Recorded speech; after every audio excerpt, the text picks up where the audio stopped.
Bueno, vale, estoy bien. Bueno, hasiko gea, bai, iruditzen bani bazaizue, eta lehenik eta behin, ongi etarria hemen izueke guztioi, bai, etorri zaten guztioi, eta nola ez, nerekin ere inguruan zaudeten Ander Aizpurua, Kutxa Fundazioko zuzendaria, Maider Zabala, Onena Medizintzeko ekintzailea eta sustatzaileetakoa, eta Juan Garzón, baita ere Kultzaimeko ekintzaile eta sustatzaileetakoa, bai. Gaurkoan, deitu zaituztegu, etapa berri bati hasiera nahi diogulako, eta dagoeneko aldez aurretikan martxan zegoen ekimen baten fase eta etapa berri bat irikitzen degulako, bai. Zuetako batzu dagoeneko gogoratuko ezue, 2016an, bai, berrabiaraz izan, Biozientziak Fundazioa, eta Biozientziak Fundazioa benetan instrumentu eta erraminta oso importantea eta garrantzitsua izan da, Gipuzkoa mailan, bioteknologiak, biomedikuntzak, izan duen garapen guzti hori dana sustatzeko, bai. Eta besteak beste, datu batzuk emateizkizuet, ordundik honea 4,5 milioi euro inbertitu dira, bai, ekimen berrietan, enpresa berri horietan, eta 17 startupetara iritsi da ekimen guzti hori. Esan behar deguna da, 17 startup horiek aldi berian 129 lanpostu sortu dituztela. Zerbait. Eta nik esango nukena da, benetan, gaur egun, Gipuzkoan, bioteknologia alorrean, biomedikuntza alorrean, daukan posizionamentu hori lortzeko eta garatzeko, nahitaezko eta erraminta benetan garrantzitsua izan dela Biozientziak Fundazioa, bai? Hamarkada bat, oraindik ez hamarkada bat, 2025an gaude, baina hamarkada bat iristen aigean honetan, fundazioak esparrua, bere lan esparrua eta bere lan eremua, zabaltzea erabaki dugu, bai? Eta horretik deitu zaituztegu, bai? Azken finean, partekatzen dugun fundazio honek, bai, proiektu eta berriak, eta proiektu berritzaileak, enpresa berriak, startup berriak sustatzen jarraituko du, baina biozientziak eta bioteknologia gaietaz haratago, zeta hoietan ere jarraituko dugu, hoietaz haratago mugako teknologia aurreratuetan, bai, deep tech deitzen zaion, teknologia aurreratu guzti horietan, bai, enpresa txiki eta startup berrien sustakuntzan arituko da. Irakurriko izuet, bai, zehazki. Hau da, gure helburua etorkizuneko ekonomia, etorkizuneko industria, gaurtik hasita garatzea da. Horretalako teknologia intzindariak, oinarri dituzten enpresak, bat zer da deep tech guzti hau, ez? Adibide bezala ipintzeko, adimen artifiziala, teknologia kuantikoak, material berriak, bioteknologia bea, biomedikuntza bea, blockchaina, guzti horiedanak jorratzeko instrumento nagusi izango da.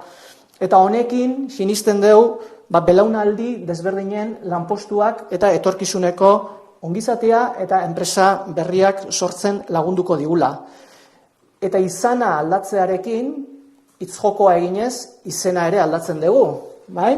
Eta Biozientziak Fundazioa deitzen zan hori, gaur aurkezten dizuegun logoa eta gaur aurkezten dizuegun marka hori Deep Tech Fundazioa izatera pasako da. En adelante, por lo tanto, esa fundación que compartimos conjuntamente, la Fundación Kutxa y la propia Diputación de Guipúzcoa, seguirá trabajando en el impulso de los nuevos proyectos emprendedores, de esas empresas, de esas pymes que surgen en diferentes sectores, pero con un espectro de trabajo bastante más amplio de lo que hacía anteriormente. No nos olvidamos de las biotecnologías y biomedicinas que hemos venido impulsando desde ese instrumento, pero abordamos un campo tecnológico mucho más amplio. Nuestro objetivo, como decía en euskera, es desarrollar la economía del futuro, la industria del futuro, pero desde hoy. Para ello queremos promover empresas basadas en tecnologías pioneras, ¿vale? Porque muchas veces nos preguntarán qué es la Deep Tech, ¿no? Son realmente todas las iniciativas que tienen como base esa ciencia profunda y realmente el desarrollo de iniciativas que surgen de ese ámbito, ¿no? Y como ejemplo, pues esos ejemplos vinculados a la inteligencia artificial, las tecnologías cuánticas, los nuevos materiales, la biotecnología, como bien decíamos antes, o el propio blockchain, ¿no? La Fundación decía, cambia de logo, cambia de marca y pasa a denominarse Deep Tech Gipuzkoa Fundazioa. Y destinaremos en los próximos años una cantidad, yo creo que reseñable. Nos gustaría, de hecho hemos destinado 5 millones de euros para que podamos invertir en todo este campo. Bi ezaugarri nabarmendu nahi nituzke DeepTech ekonomiaren inguruan eta DeepTech proiektuan inguruan punta-puntako berrikuntza teknologikoa eta ezagutza sustatzen duten proiektu horietan, bai?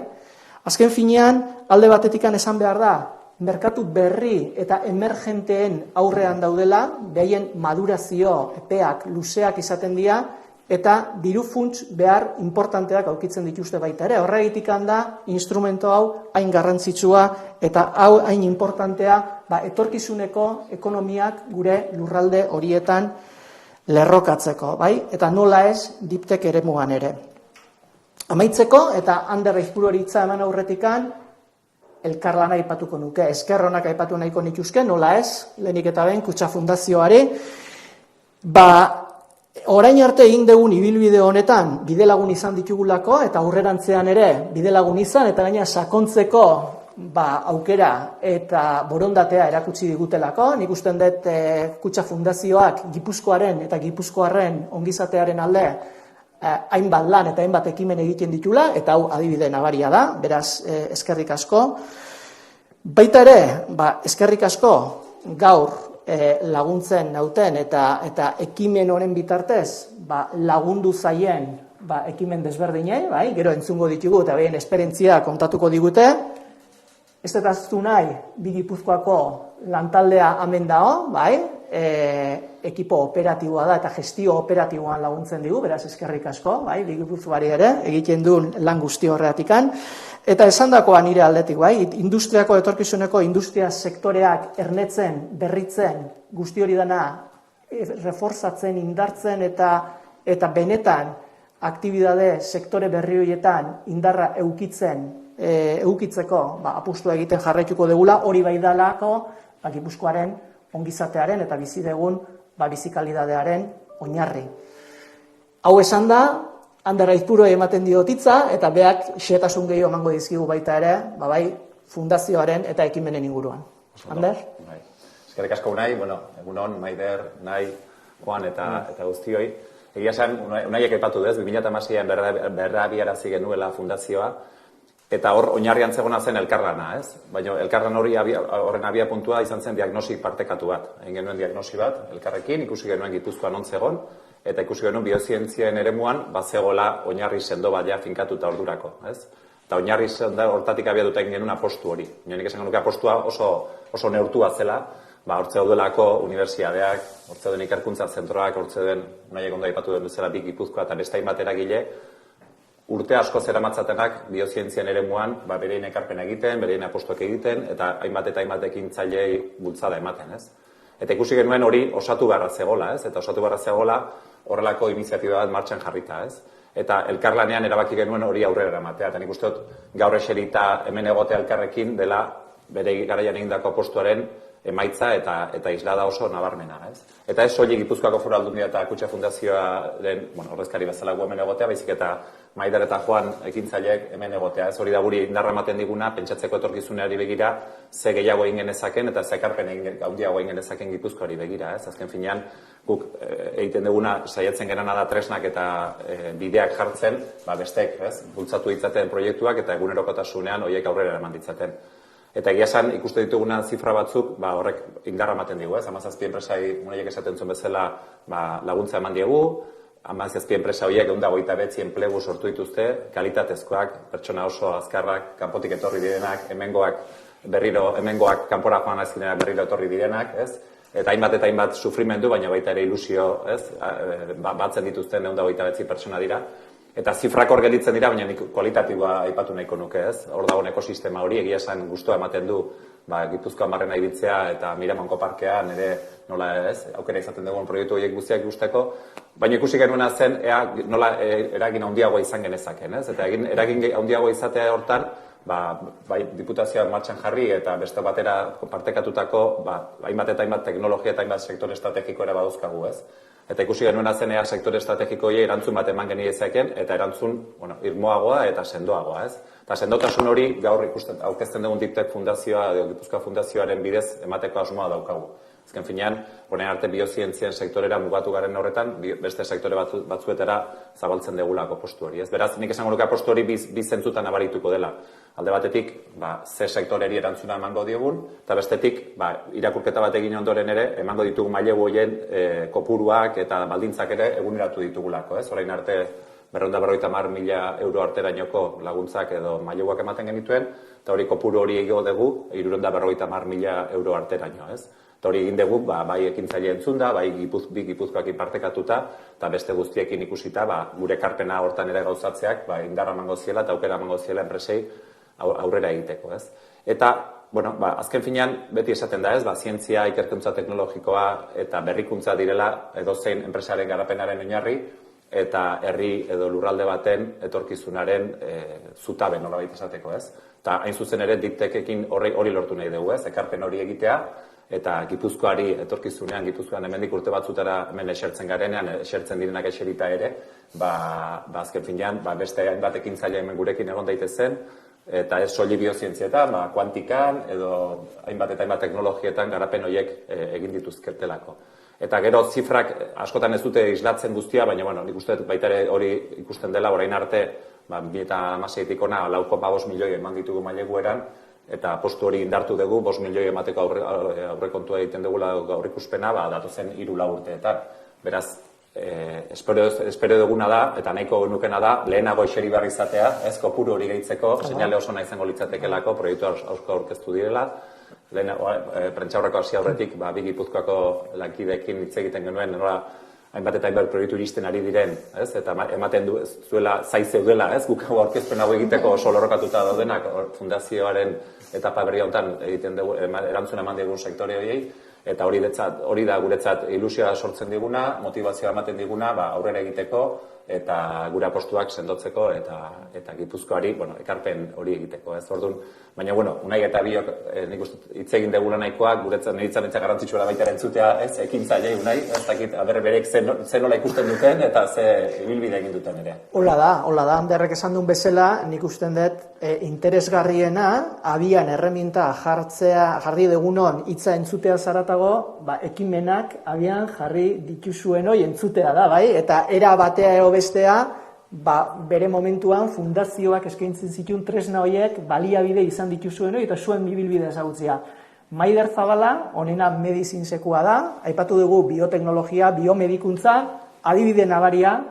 Maider, zer kontatzen diguzu? Lehen eskerrak eman nahi nituzke, niri komunitatzeagatik eta honenaren adibidea pixko bat gehiago zabaltzeagatik, aukera horregatik. Hori, ni Maider Zabala naiz, honenaren soziotako bat eta zuzendari zientifikoa. Orduan, honena egiten duguna da adimen artifiziala erabiliz, antigorputzak garatzen ditugu minbizia daukaten pazientei egoera hobetzeko. Orduan, ni eta beste sozioak Stanford Unibertsitatetik eta Silicon Valleytik etorri ginen, egin genituen ikerketako emaitzak, garatu nahi genituen minbizi paziente hauei aukera hobea emateko. Eta horrela jaio zen honena. Ordutik aurrera pertsona eta instituto askoren laguntza izan dugu, Fundazio Biozientzia horretako instituzio bat izan da, guretzat oso garrantzitsua. Esan nahi nuke adibidez, gu jaso genuela beren laguntza, COVID-en konfinamentua baino biegun lehenago. Orduan, horregatik, beti izango dugu Fundazio Biozientzia eredu bezala, benetan krisi hori pasatzeko lagundu zigutelako. Eta hortik aurrera gauza asko ere, edo erronka berri batzuk ere, berriak garatzen saiatu gara. Orduan, esan dudan bezala, lehendabizi saiatu ginen minbizirako medikamentu berriak garatzen, baina gaur egun ere baditugu beste medikamentu berriak, anemia eta obesitaterako. Hauek dira oso garrantzitsuak diren gaitzak, eta oraindik ez daukatenak sendagaia. Baita ere, esan nahi nuke, esan dudan bezala, adimen artifizialean, orain dipteko beste fokus, ingilera ateratzen zait, beste hori ere sartu dugu honenan. Eta hori garatzeko badaukagu nazioarteko enpresa oso handien laguntza. Nvidia bezala, Microsoft eta Amazon Web Services. Orain arte, 2 patente egin ditugu, 9 lagun gara honenan lan egiten, eta Gipuzkoa eta Donostiaren izena ere saiatu gara IoTech munduan zabaltzen. Adibidez, Merck konpainiak eman zigun Europako la empresa de emprendimiento más innovadora de Europa, markatu, erderaz esango dut. Eta hori esan dudan bezala, honenaren lana, Gipuzkoaren izena eta Donostiako izena saiatu gara hor non baiten zabaltzen. Eta hori, bestelarik gabe, eskerrik asko, badauzkagu beste erronka asko egiteko ikusmina eta gogoa, eta horrekin mila esker, bai? Eskerrik asko zuen, Maider.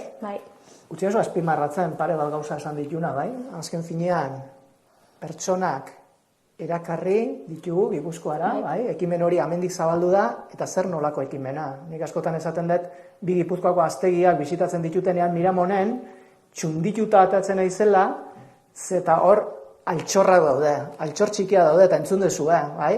Adimen artifizialaren bitartez, minbizia, bai? Tratamentua bilatzeko ekimenak, eta ekimen enpresarialak, aldi berean lanpostuak eta kalidadezko lanpostuak sortzen dituztena, bai? Hemos visto la iniciativa de Onena Medicines y Coolzyme, otra pequeña joya que está ahí arriba dentro de los viveros de Vic.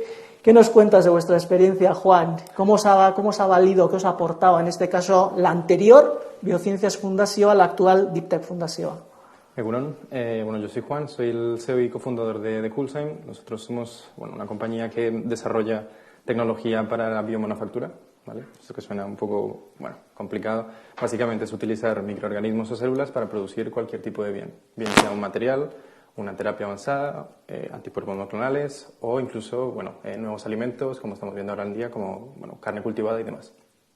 Nosotros, digamos que sí que nos hemos visto muy apoyados por la Fundación Biociencias, un poco parecido como lo que decía Maider, ¿no? En nosotros fue el primer voto de confianza por parte de un arraigo territorial y confiar en una startup pues que al fin y al cabo está intentando redefinir las reglas del juego de hoy en día, ¿no?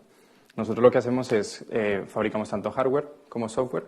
Entre ese hardware lo que hacemos son equipos que permiten cultivar esas células o esos microorganismos, mantenerlos calientitos con el alimento que necesitan para que se desarrollen y poderlos escalar de una forma más eficiente. Lo que hacemos es básicamente hacerlo más económicamente viable y eliminar las barreras tecnológicas que hay hoy en día, ¿vale? Actualmente somos un equipo de 8 personas, hemos cerrado una ronda de inversión recientemente con un fondo extranjero de Berlín, un fondo bastante especializado. Ahora estamos traccionando nuestra siguiente ronda que abriremos en septiembre, será el kickoff.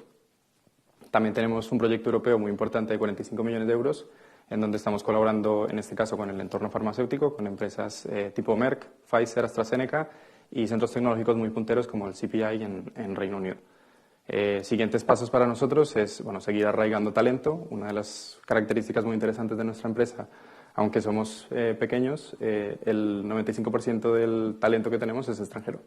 Entonces la capacidad de atraer talento pues para nosotros es algo muy valioso, y también atraerlo y arraigarlo aquí en el polo que se está intentando construir, bien sea biociencias o deep tech ahora, ¿no? Entonces ese es un poco el roadmap que tenemos, escalar la tecnología, posiblemente abramos una filial comercial no sabemos exactamente dónde, estamos pensando si Estados Unidos o Londres, depende del ámbito geopolítico y demás, estamos esperando un poco cómo se cocina la cosa. Y ya está. Luego, bueno, agradecer mucho, obviamente, ese voto de confianza porque para nosotros nos permitió pasar de un momento crítico donde estábamos buscando los fondos suficientes para poder desarrollar, mostrar la atracción suficiente y pues traer capital extranjero a territorio como es Gipuzkoa. Bauda nahi da gertatzen, Gipuzkoan, hau Gipuzkoa da. Eta entzun dituzuen hauek adibidez zehaz batzuk eta konkretu batzuk dira. Hainbat eta gehiago daude, eta gehiago egotea nahi dugu, bai? Azken finean, ez bakarrikan lehen esan degun vertikal hortan, biozientzietan, hor ere bai, baina bestetan ere bai. Eta horretarako, bide lagun izateko, gaur abian eta gaur aurkeztu dizugun ekimena. Ez dakit, galderarik dagon, hemen ingurun, ez? Argi dena, bai? Perfecto, eskerrik asko da nahi. Eskerrik asko, Perfecto.